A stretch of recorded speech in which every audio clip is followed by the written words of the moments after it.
Hey guys, I just wanted to make a video because it's been about a week since I got to do the alternative spring break with Aero and United Way. I've been struggling with posting about it because I can't find the words to put into a caption that really explain the experience. There's not words to explain how impactful it was. I just wanted to make a quick video talking about what we did and my experience with it. Pictures will follow from this video. Basically, United Way and Aeropostale got together and created this alternative spring break. And for those who don't know what an alternative spring break is, which I didn't, a normal spring break where people go to relax and go to the beach and kind of chill out and get a break from reality. It's basically going somewhere that's in need of help and volunteering for the week instead. You know, you're kind of getting a vacation because you're not at home, but you're not just sitting on a beach all day, you're actually working. And it was incredible. The opportunity came to Cole and I, and we have been looking for volunteer things for a while, but a lot of things require a minimum amount of time to put in a month, and our schedules are just so hectic and we don't know what we're going to be doing each day, so it's hard to commit that. So when this opportunity came up, it was amazing for us to be like, cool, we're setting aside this week. When we found out the spring break was in Malibu, it was perfect because it's right around the corner and it's the beach that we go to when we want to go to the beach. So it was basically just a little piece of home just a little further away. We got to go to Malibu and help out with a bunch of different places to help with the effects from the fire.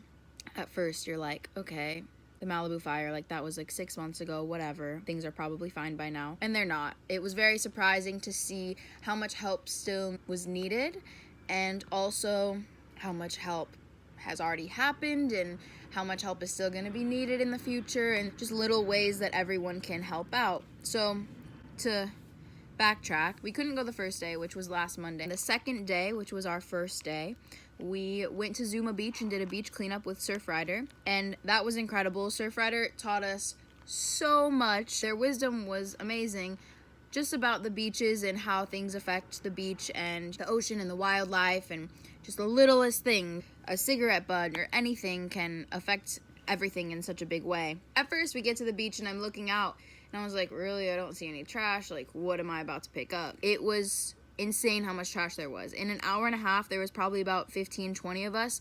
We picked up over 300 pounds of trash. That blew my mind. I didn't see 300 pounds of trash just sitting there when I walked up. It was insane. It was definitely an eye-opening experience, and I learned a lot. Then later that day, we went back to the house that everyone was staying at. We put together these hygiene kits for this mobile home park. It was really fun to put together the hygiene kits, so we put together like a toothbrush and shampoo and a comb and a towel and deodorant, toothpaste, all that kind of stuff, because people who lost everything in the fire, that's not their biggest concern to buy some new shampoo.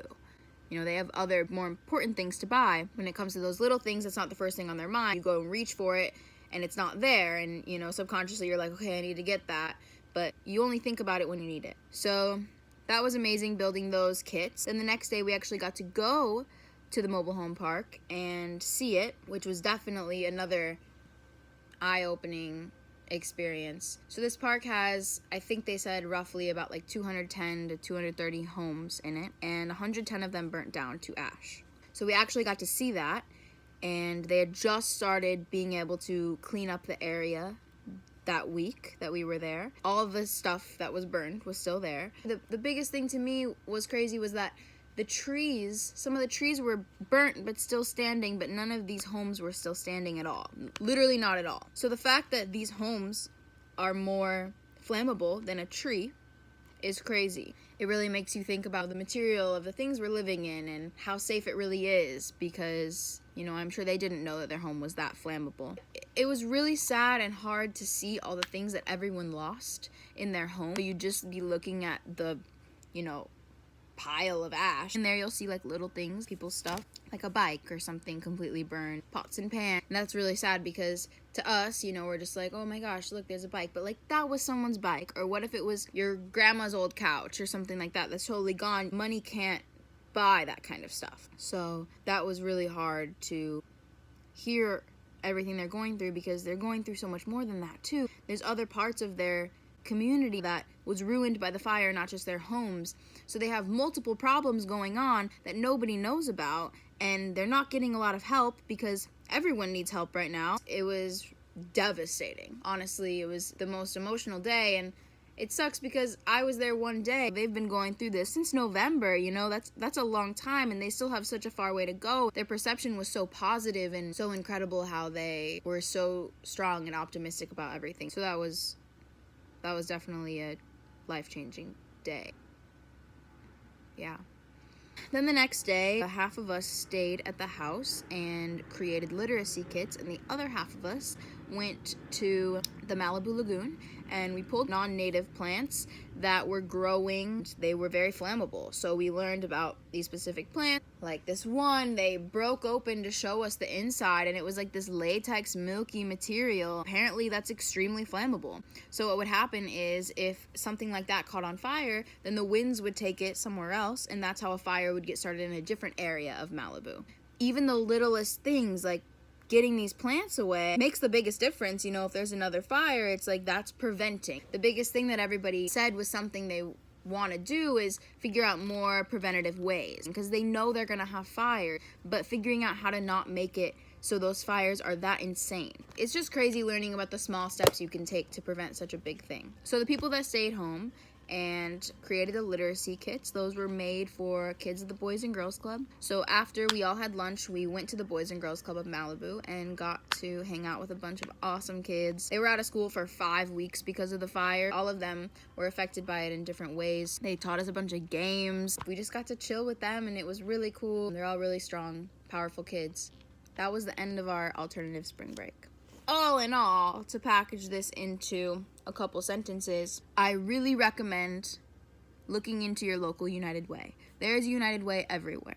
Look into it, see what you can do to help. Even if you go and volunteer for one day somewhere, just see how much it not only affects other people and helps other people, but it affects you. You have a whole different perception of life and a whole different perception of what's important and what's not important and what to complain about and what not to complain about.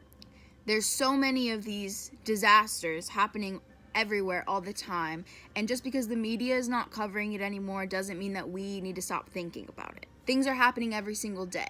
Malibu hasn't been in the media for months, so you think everything's better, and it's not. It's far from better. Nebraska is going through the craziest winter ever.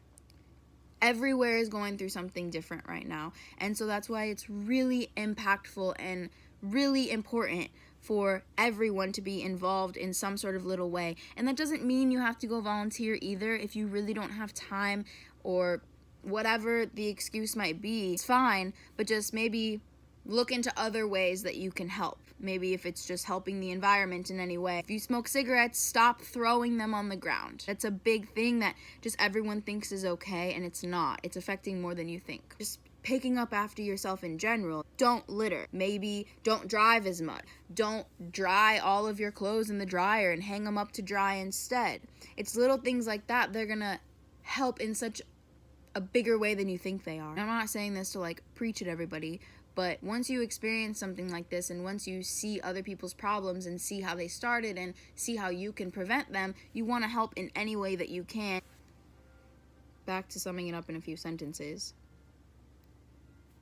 Just look and see how you can help, because this world, this country needs it right now, needs every bit of help that we can get.